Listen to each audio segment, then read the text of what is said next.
My roommate tried to use my hair to borrow a life. But what they didn't know was that I'm a judge from the underworld. Taking my life comes with a price. My name is Daisy, and I'm a probationary judge in the underworld. Recently, something big happened there. The king of the underworld discovered that a large number of souls on the Book of Life and Death had gone missing without a trace.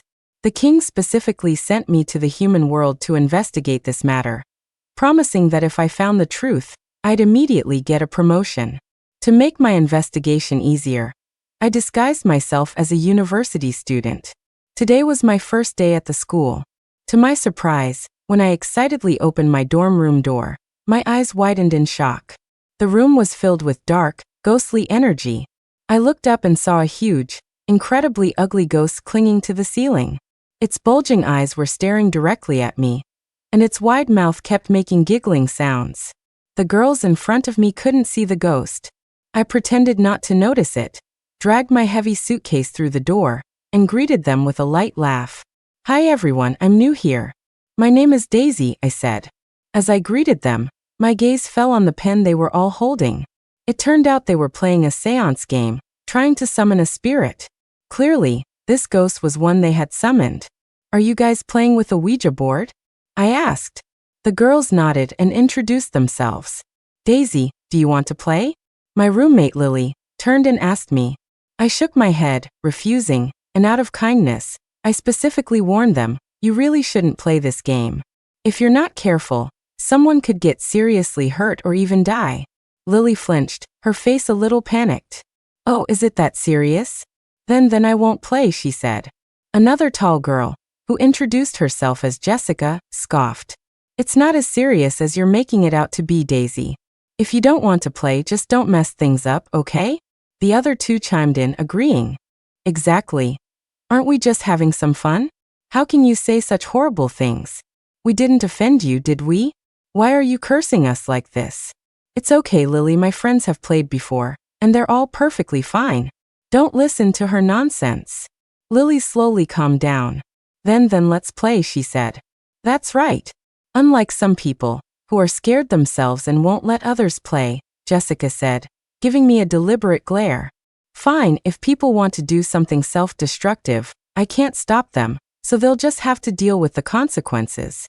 The game started normally, but when it was Jessica's turn, she actually asked the ghost about its cause of death. In a Ouija board game, this is a major taboo. You're not supposed to ask the ghost about anything from its past life. Sure enough, the ghost on the ceiling's bulging eyes spun rapidly, and red blood vessels filled its entire eyeballs. Its face contorted, and it roared continuously. It was very angry. The pen in their hands suddenly exploded into pieces, which terrified everyone. Immediately after, the room temperature dropped several degrees. The curtains moved without any wind.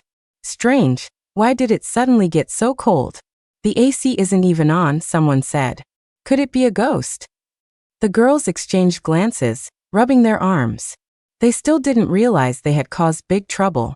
The ghost opened its huge mouth, ready to bite them. As a judge from the underworld, I naturally couldn't just stand by and do nothing. I quickly drew a charm on my palm. In the nick of time, a golden light burst from my palm, and the charm hit the huge ghost. It let out a painful roar, and its bulging eyes glared at me fiercely, as if trying to imprint my image in its mind. Then it dragged its massive body and crashed through the window. With a loud smash, glass shattered everywhere, and the window was left with a big hole. Everyone screamed in fright. "A ghost!" they cried. Jessica walked to the window, checked it, and then loudly mocked the others. "There's no such thing as ghosts. You're making a big deal out of nothing." The others were still shaken. To calm them down, I also said, "Yeah, maybe the wind was too strong and broke the window." Only then did everyone slowly quiet down. But I knew that evil spirit would eventually return. Late at night, a dark aura enveloped the dorm room. I frowned, thinking, did that evil spirit come back so quickly? I heard steady breathing from the bed across from me. Suddenly, a bell-like laugh rang out, hee hee hee. I slowly opened my eyes and peeked. A female ghost in red was pressed tightly against Lily's face. At some point, Lily had also woken up. Seeing the female ghost, she was so scared her face turned pale, Her eyes were wide open, but she couldn't make any sound. At this moment, the other party also noticed me and gave me a pleading look. The female ghost followed her gaze and looked over. A pair of eyes with only white stared straight at me, and half of her decaying face was enough to scare anyone to death. Where did this dirty thing come from? Get back where you belong. I got up and cursed. The female ghost in red curled her lips, let go of Lily, and lunged at me. I quickly drew a charm in the air, and a golden light flashed. The other party was caught off guard and hit directly by the charm's light. A scream rang out, and sizzling sounds came from the female ghost's body. She gave me a hateful look, and then quickly disappeared. Daisy, I think I saw a ghost. She's trying to kill me. What do I do? Lily screamed and cried, trembling with fear. I cast a sleeping spell, and her crying stopped abruptly. Despite such a big commotion, the other girls were still fast asleep, clearly being held down by the ghostly energy. This female ghost in red was clearly not the one from before. Another problem had emerged. As a probationary judge from the underworld, this was my first time dealing with an evil spirit. Unfortunately, my current magic power isn't enough. Since she escaped this time, she'll probably be harder to deal with next time. I touched the silver tattoo on my wrist, and a streak of light flashed across it. This was a protective charm specifically given to me by the king of the underworld. He had told me that if I encountered a life or death crisis, it could help me. The next day, Lily told the others about seeing a ghost last night. For the safety of the others, I specifically gave each of them a protective charm. Jessica's eyes showed a hint of something unusual. Then she looked disgusted. What is this? Where are ghosts? Can you guys stop being so superstitious? She said. The other two naturally didn't believe it either. All right, if we knew you were so scared, we wouldn't have invited you to play next time, one said. Exactly. Trying to fool us with ghosts. If there really were ghosts, I'd love to see one, another added. Seeing that they didn't believe her, Lily was anxious. I patted her shoulder and joked to lighten the mood. These charms are just for peace of mind. It's just a good omen to wear them. Only then did the girls accept them, except for Jessica, who threw her charm on the table. She left with a remark, I don't need any of this junk. I originally thought the female ghost would take a few days off, but to my surprise, something happened in less than a day. At 11 o'clock that night, Lily still hadn't returned to the dorm. The other two were also puzzled. What's wrong with Lily today? She's not back by now. Did something happen? Should we call her? A roommate dialed her number, but the phone kept showing out of service area. Strange. No signal, out of service area? It was then that I realized something was wrong. I did a quick divination, and the hexagram image showed a terrible omen. Oh no. I immediately got up and ran towards the stairwell outside the door. We lived on the 8th floor, and there was no elevator in the dorm building, so we had to take the stairs. Just as I left the dorm building, I almost bumped into someone. Looking closely, wasn't it Lily? Are you okay? I asked. Lily, carrying her backpack, looked at me blankly. I'm fine, Daisy. What's wrong with you? You look so stressed, she said. I frowned, feeling like something wasn't right. Because the divination couldn't be wrong, I had never lost in divination. Then, I suddenly realized something and looked up sharply towards the 8th floor. Ghostly energy soared into the sky. Oh no. I turned and rushed upstairs. Lily followed closely behind. What's happening, Daisy? Wait for me. When we reached the 8th floor, the entire hallway was filled with ghostly energy. I quickly went to the place with the heaviest energy and pushed the door open. Sure enough, it was the evil spirit we had summoned with the Ouija board before. Its aura was much stronger. Being injured by my charm, it shouldn't have recovered so quickly, let alone gained enough strength to manifest. Unless someone had been continuously making offerings to it. The evil spirit's huge hands grabbed the necks of the two roommates and lifted them up. The two roommates struggled continuously, shouting for help. Their foreheads bulged with veins. Their faces were flushed red, and their eyes gradually rolled back, on the verge of suffocating. I quickly drew two charms, which transformed into golden light and cut off the evil spirit's hands. The two fell to the ground and fainted. The evil spirit's face was ferocious. After its hands regrew, It dragged its massive body and rushed towards me. Just then Lily arrived. After seeing the huge evil spirit, a flicker of surprise flashed in her eyes, but she quickly returned to normal. She covered her mouth and murmured, "A ghost. It's really a ghost." "Get behind me quickly," I said. I quickly drew a dozen charms and hit the evil spirit, but it kept regenerating its severed limbs. As my spiritual power continuously depleted, my physical strength began to fail. If this continued, I would eventually be done for. For safety, I told Lily to run first, while I stayed to deal with the evil spirit. After she left, the evil spirit sped up, swinging its huge hands at me. Carelessly, I was sent flying by a massive force, crashing heavily into the wall. The pain made me clench my eyebrows. The evil spirit's bulging eyes spun rapidly, and its mouth was wide open in laughter. It excitedly rushed towards me, ready to tear me into pieces. I reached for the silver tattoo on my wrist, preparing to try the protective charm given to me by the king of the underworld. As the evil spirit's sharp claws fell, a beam of golden light flew in, and one of the ghost's arms was instantly severed. A scream echoed throughout the entire space. "Little White." A magnetic male voice rang out. I looked up and exclaimed, "Brother Jack, what are you doing here?" The person who arrived wore a white hat, white clothes, had a slight smile, and carried a mourning stick. It was none other than the underworld's ghost messenger, White Impermanence. "I came out tonight to collect a soul and noticed the overwhelming ghostly energy here, so I specifically came to check it out. I didn't expect to run into you," he said. "What is this ghost? I've never seen anything like it. It's so ugly," White Impermanence said with a look of disgust. The evil spirit regrew its severed arm, glaring at the two of us, and then its body expanded, forming a dozen ghost faces. Each ghost face was different, twisted and ferocious, seemingly in great pain. White Impermanence said coldly, "It's a vengeful spirit." I was greatly surprised. I remembered reading about vengeful spirits in the underworld's library. What are vengeful spirits? They are formed by countless souls fighting and devouring each other, similar to the poison. This means someone is refining souls. I suddenly thought of the souls recently lost from the underworld. Were they also captured and refined? The evil spirit released a dozen arms and grabbed at us. White Impermanence scoffed, "Overestimating yourself." He swung his mourning stick, cutting off all of the evil spirit's arms, and with a horizontal slash, his spiritual power transformed into a blade. The evil spirit was sent flying, making a loud thud. The evil spirit knew it was no match and turned to escape. White Impermanence raised his mourning stick again, ready to dissipate it. I quickly stopped him. White Impermanence said, "Vengeful spirits are not like ordinary ghosts. They cannot enter the reincarnation cycle.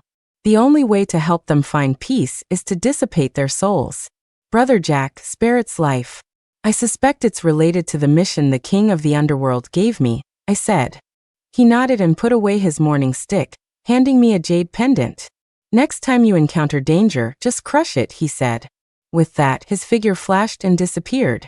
I followed the evil spirit into a small grove of trees nearby, and unexpectedly encountered Jessica and Lily. The evil spirit appeared before them. Seeing the situation wasn't good, just as I was about to step out and stop it, I noticed that the evil spirit didn't attack either of them. Instead, it appeared obedient and submissive. Jessica's face looked a little grim, and she cursed, "Useless. You can't even do this small thing right." After being scolded, the evil spirit shrank into a ball, looking wronged. Lily, seeing the evil spirit, showed no signs of her previous fear. "You can't blame it. No one expected Daisy to know magic," she said. Jessica narrowed her cold eyes, her expression impatient, and held out her hand. "Did you take care of what I asked you to do?" Lily pulled out a bag of things and handed it over, but Jessica immediately snatched it away. Jessica eagerly opened it, and inside were several strands of hair. "Oomph, at least you're somewhat useful," she said. Lily lowered her head and remained silent.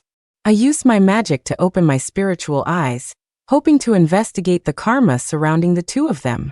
However, it was like encountering a thick fog, making it impossible to discern anything. Both of them had issues.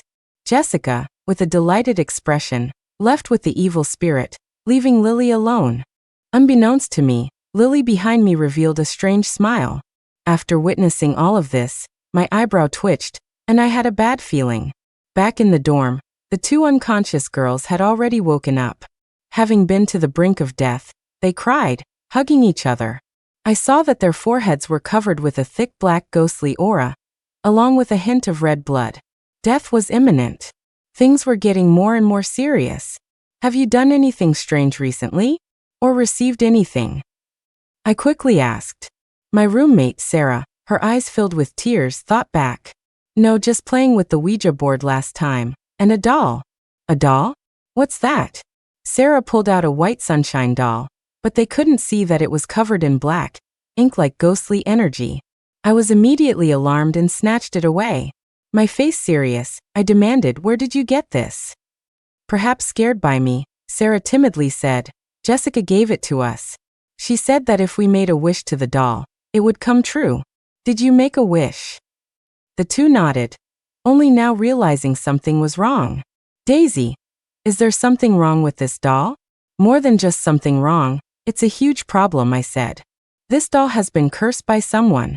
Your so-called wishes are actually a transaction with an evil spirit. After it helps you achieve your wishes, it will come back to demand a price from you. I don't know what wishes you made, but you two are in an extremely dangerous situation now. Within 3 days, the evil spirit will come for you again. The two huddled together, terrified. No. Daisy, you can catch ghosts, right? Please, please save us. Sarah cried.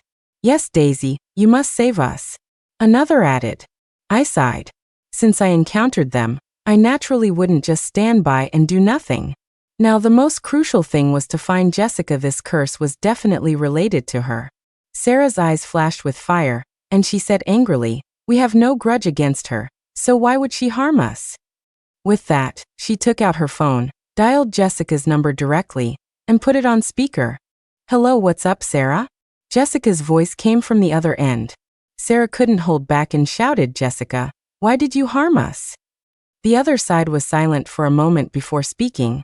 What are you talking about? How did I harm you? Still trying to deny it, huh? Daisy told us everything. Quickly undo this curse. Otherwise, we won't let you get away with it. As soon as she finished speaking, Jessica suddenly sneered. Won't let me get away with it? Then come at me.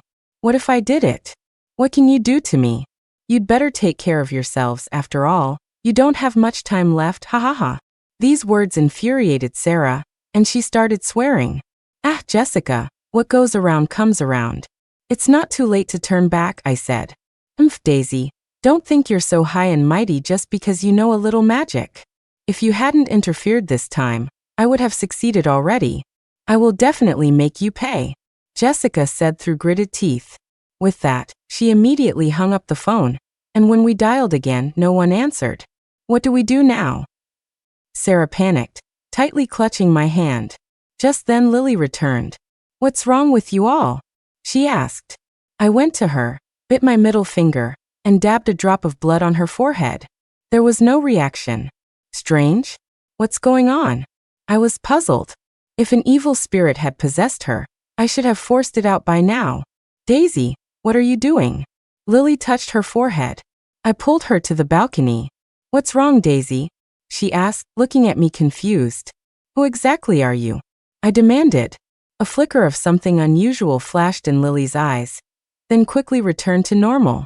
She chuckled. What are you talking about? Of course I'm me. Who else could I be? I saw you with Jessica today, I said. Only then did Lily stop smiling. Her face looked a little grim, and her eyes widened in disbelief. You were following me. No matter if you're human or ghost, if you have any difficulties or grievances, you can tell me.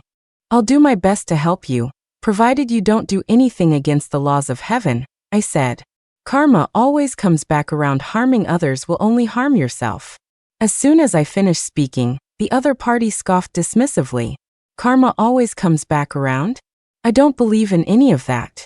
Why is it that good people never get good things in this world, while those who do bad things can live happily ever after? Is delayed justice still justice? I pursed my lips.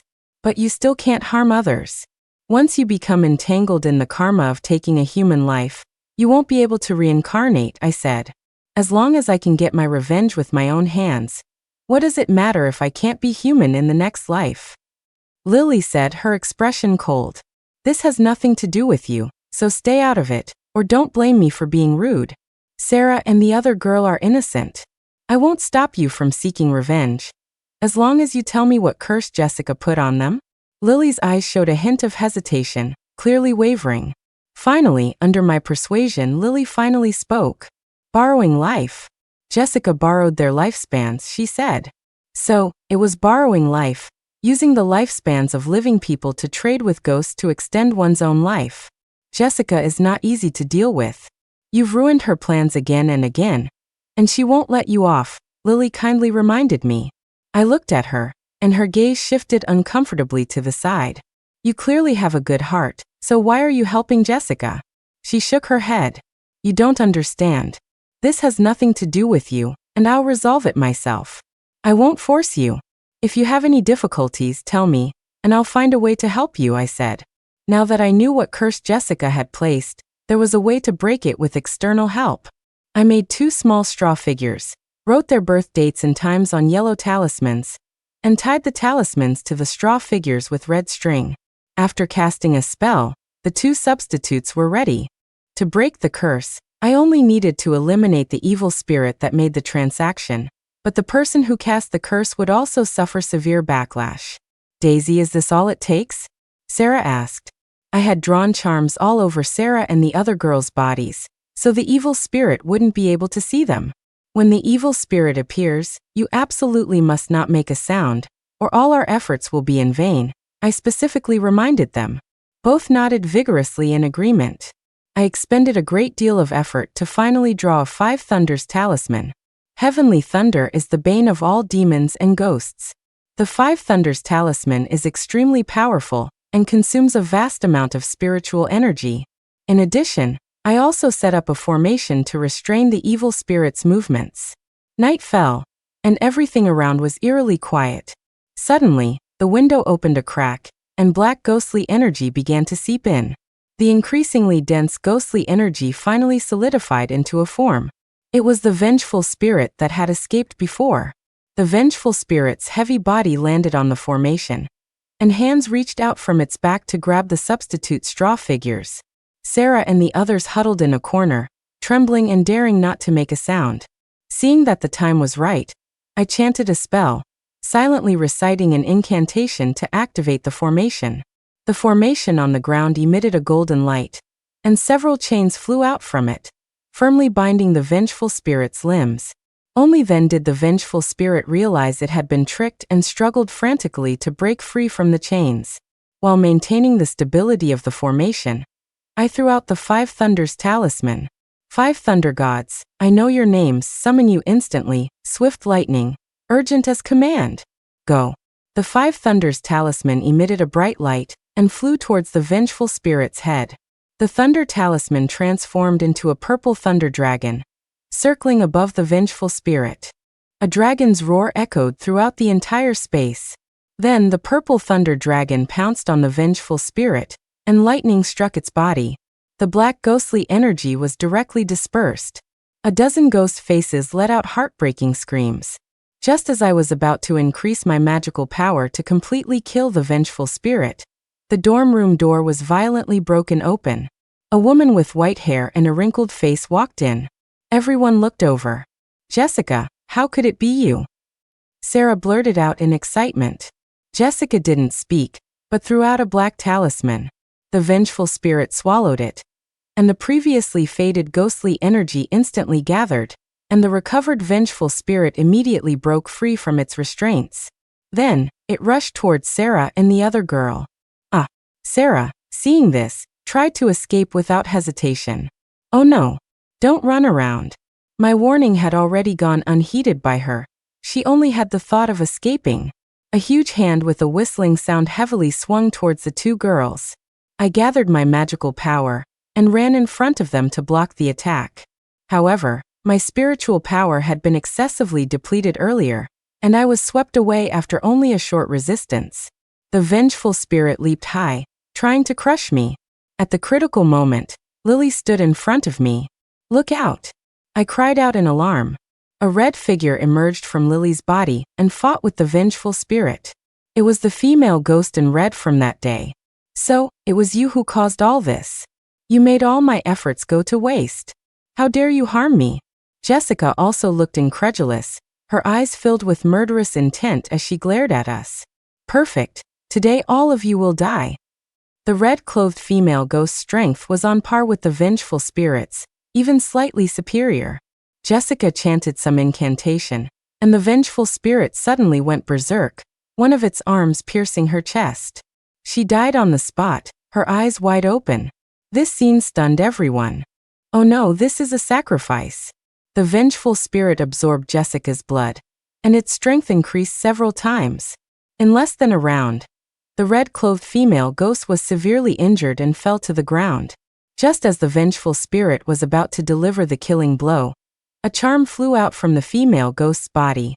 The charm emitted a majestic golden light, faintly carrying a hint of divinity. It's actually the city god's seal. I widened my eyes. The divine light of the city god's seal directly burned the vengeful spirit's eyes. I took the opportunity to try drawing a heavenly thunder talisman in the air. After exhausting my last bit of spiritual power, the Five Thunders talisman was finally completed. Go. Under the dual attack of heavenly thunder and the city god's seal, the vengeful spirit finally turned to ashes and dissipated from the human world. I looked at the red-clothed female ghost beside me. She was already dying. You actually have the city god's protection. No wonder my blood was useless against you, she said. Her soul gradually became transparent, a sign of imminent dissipation. I wanted to gather spiritual power to transfer to her, but the previous fierce battle had exhausted all my spiritual energy. She smiled faintly. It's no use. My time is almost up. Don't waste your effort. The red-clothed female ghost told me the truth. Her name was Penny, and she used to be Jessica's best friend. Their relationship was very good. One day, Jessica gave her a doll, saying that if she made a wish to it, her dreams would come true. And indeed, her wishes came true very quickly, just as Jessica had said. However, she never expected that all of this came with a price. The evil spirit quickly came for her and took her life. After becoming a lone ghost, Penny discovered that it was all Jessica's doing.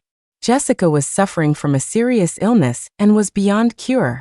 However, she was unwilling to die and found someone to borrow life from a ghost through secret forbidden magic. Of course, all of this came with a heavy price, and she became a sacrifice for Jessica's life borrowing. But the other party's background was not simple, and Penny couldn't even get close to her. Later, she received guidance from a master and possessed Lily, planning to use Lily's body to exact revenge. Jessica needed to constantly sacrifice living people to extend her lifespan, so she set her sights on you all. She used me to take your hair, and then cast a curse, making you die in her place, she explained. It was only then that I understood. So that's why Sarah and the others were targeted by the ghost, I thought. But why am I perfectly fine now? Penny's lips curved slightly into a smile.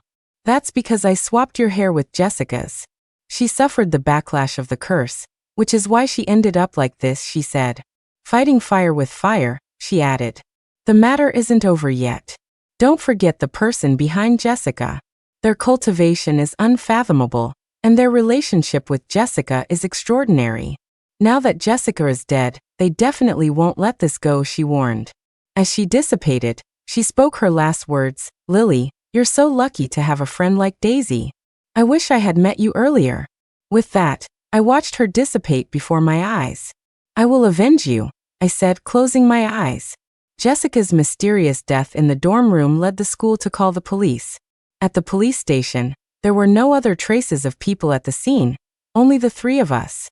With no progress in the case, the police could only temporarily detain us.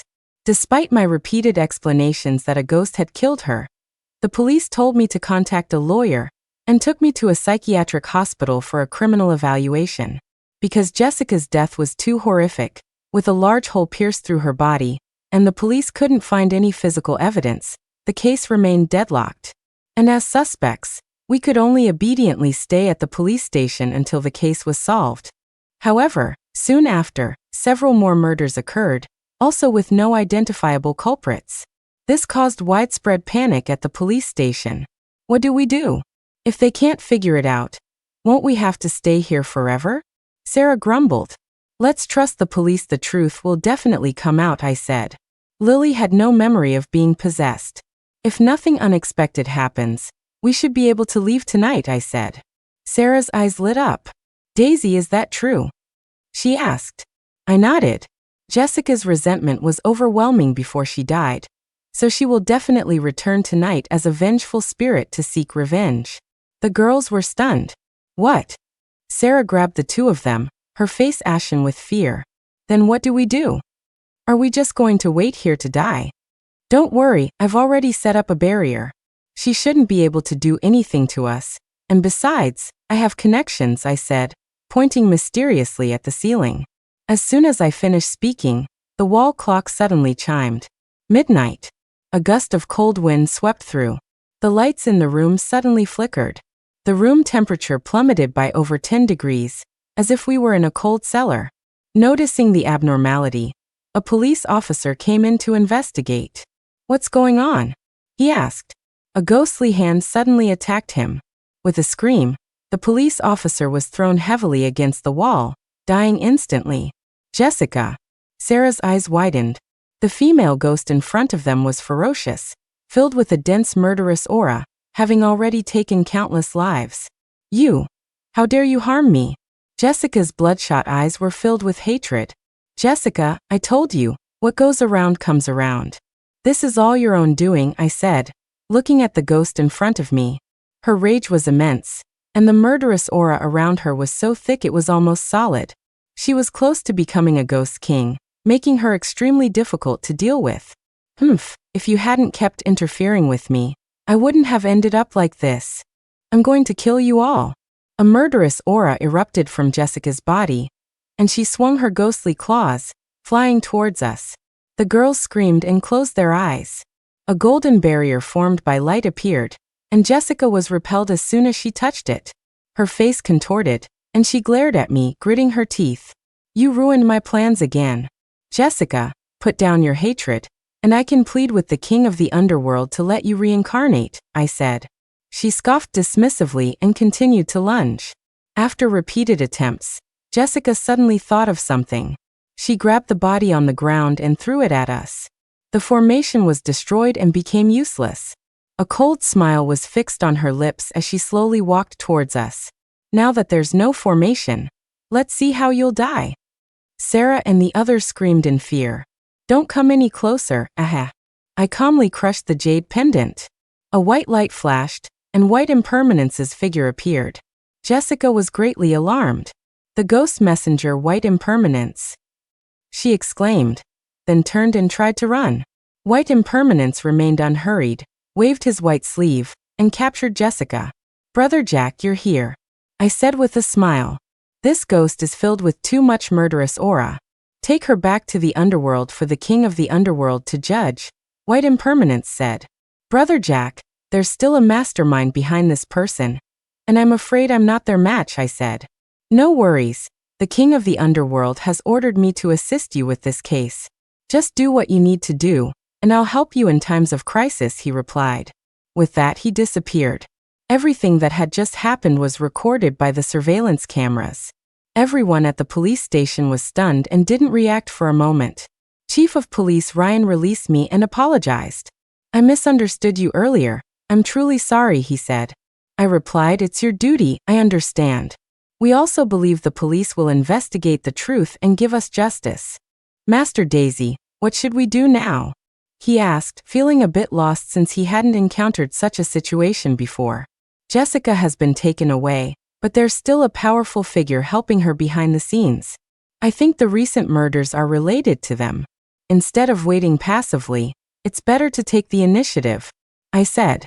Chief Ryan nodded in agreement. You're right. We've also found some clues recently that strongly suggest their hiding place, he said. I instructed him to buy cinnabar and a brush. Ordinary bullets were useless against ghosts, so I drew ghost-slaying spells on the bullets with cinnabar. Once a ghost was hit, it would be utterly annihilated. After everything was ready, A group of us headed to Jessica and their main base. Their so-called base was on a mountain in the suburbs. Upon arriving, I looked at the sky filled with ghostly energy and frowned. Everyone be careful, the ghostly energy here is very strong, and people can easily get sick, I warned. A young police officer couldn't help but rub his arms. No wonder it's so cold here, he said. When we stepped into their territory, we were shocked by the sight before us. In front was a huge greenish stone coffin, with countless souls bound by chains, showing expressions of pain. In front, a middle-aged man sat cross-legged with his eyes closed. So the souls lost from the underworld were all captured and brought here. How dare you secretly detain souls without the underworld's permission? How audacious! I said angrily. The middle-aged man slowly opened his eyes, and his cloudy eyes stared at me sinisterly. You're Daisy? I was looking for you, but I didn't expect you to deliver yourself today. You dared to kill Jessica, so today I'll use your lives to commemorate her, he said. You've committed such heinous crimes, why don't you surrender and face the wrath of heaven? I asked. He scoffed and laughed loudly. Ha ha ha, the wrath of heaven? Here I am heaven. None of you will leave through this door today. With that, the middle-aged man waved his hand. Several ugly ghosts appeared. Go tear them apart. The ghosts received the command and swiftly rushed towards us. Everyone raised their weapons and fired, but the ghosts were too fast, and their eyes couldn't keep up. Someone was accidentally pierced by sharp claws. For a moment, screams echoed continuously. The middle-aged man watched all this and sneered, with just you dare to fight against my way. I threw out dozens of talismans, which transformed into dozens of golden lights flying towards the ghosts. Some successfully dodged, while others were hit by the golden light, letting out howls and falling to the ground. Then everyone else fired their guns to finish them off, and the ghosts turned into piles of black ash after dying. The middle-aged man narrowed his eyes. It seems I underestimated you, little girl. I didn't expect you to be one of us. You've got some skills, he said. Good and evil have always been at odds. Everyone should eliminate evil like yours, I said, throwing a talisman towards him, but he easily blocked it. Overestimating yourself, he sneered. He slammed his palm on the stone coffin, sending it flying, and inside lay Jessica's corpse. As he chanted an incantation, Jessica suddenly opened her eyes. Her bloodshot eyes were filled with violence and murder. Her hands grew sharp claws, and her mouth had two incredibly eerie fangs. She emitted a corpse aura and green light. This is a zombie. I had only seen zombies in ancient texts, never in reality. I didn't expect him to have refined Jessica into a zombie. Zombies are beings that transcend the 3 realms and 6 paths, not within the 5 elements of reincarnation. There are 6 main ranks: 1st rank white zombie, 2nd rank black zombie, 3rd rank hopping zombie, 4th rank flying zombie, 5th rank drought demon, and 6th rank the legendary khaki. The Jessica before me was clearly a hopping zombie, a level I couldn't deal with at my current stage. The middle-aged man laughed eerily. How about it? This is my most perfect creation. You're all lucky today to become food for this zombie, he said. At this moment, Jessica had already woken up, and when she opened her mouth, a thick corpse aura spewed out. Be careful, this corpse aura is poisonous, I warned. Jessica flew out of the stone coffin, opening her mouth to bite me. I threw out talismans to block her, and over 10 talismans hit her, making crackling sounds. However, she was completely unaffected. The middle-aged man snorted, it's useless. This zombie's body is as hard as iron bones. That much damage is like a tickle. The zombie continued to attack me, and the others also helped me fight it. Bullets hit her body, but caused no damage at all. Jessica reached out and grabbed someone, opening her mouth to bite. She became even more excited after drinking human blood. I cut my palm and drew a thunder charm in my hand. Then I leaped up and slammed my palm heavily on her back, and purple lightning followed, striking her body. Jessica cried out in pain and let go of the person, roaring and lunging at me. Carelessly, I was hit by her, and a massive force struck me, sending me flying backward and crashing into the stone wall. I spat out a mouthful of blood, and my eyes were a bit blurry. As the zombie rushed over again, a white light flashed, and the zombie was sent flying several meters. White impermanence appeared. Little White. Are you okay? He quickly helped me up. I quickly waved my hand, too much in pain to speak, pointing at the zombie. It's actually a zombie. I haven't encountered one in hundreds of years, White impermanence said in surprise. The middle-aged man narrowed his eyes, his face as if facing a formidable enemy. White hat, morning stick. It's actually the underworld's ghost messenger, White impermanence. He exclaimed. White impermanence cast a cold gaze at him. How dare you privately detain souls? Why don't you obediently return with me to apologize to the king of the underworld? He said. The middle-aged man laughed wildly. So what? No one can stop me. I'm going to create the strongest zombie in the world. White impermanence swung his morning stick and directly attacked the middle-aged man. The man and the ghost began to fight, and White impermanence didn't forget to remind me, Little White, the king of the underworld wants you to use your protective charm now. I looked at the silver tattoo on my wrist. The zombie attacked furiously. A silver light flashed. A brush with silver runes all over it instantly appeared before me. I exclaimed in surprise, this is the judge's brush of yin and yang. It was a judge's exclusive magical artifact. I excitedly took it, and immediately, countless golden lights instantly enveloped my entire body. I felt filled with power. With the magical artifact's enhancement, I wielded the judge's brush in my hand. With a light stroke, the judge's brush controls yin and yang, determining life and death. A powerful golden light heavily knocked the zombie flying. I used the judge's brush to draw a 5 thunders talisman. Heavenly thunder has always been the bane of zombies. A powerful lightning strike fell, followed by a loud bang, and in an instant, the zombie vanished into thin air. The middle-aged man roared in disbelief no. Before he could finish speaking, White impermanence struck his soul out with a single blow of his stick. After becoming a ghost, his face showed extreme unwillingness, but also helplessness. He could only be forcibly taken away by White impermanence and escorted to the underworld to see the king of the underworld. Endless suffering in purgatory awaited him. The imprisoned souls were also led by the ghost messengers into the underworld for reincarnation. Later Lily, the others, and I were declared innocent and released. From that day on, my probationary period as a judge ended, and I was successfully promoted. The end.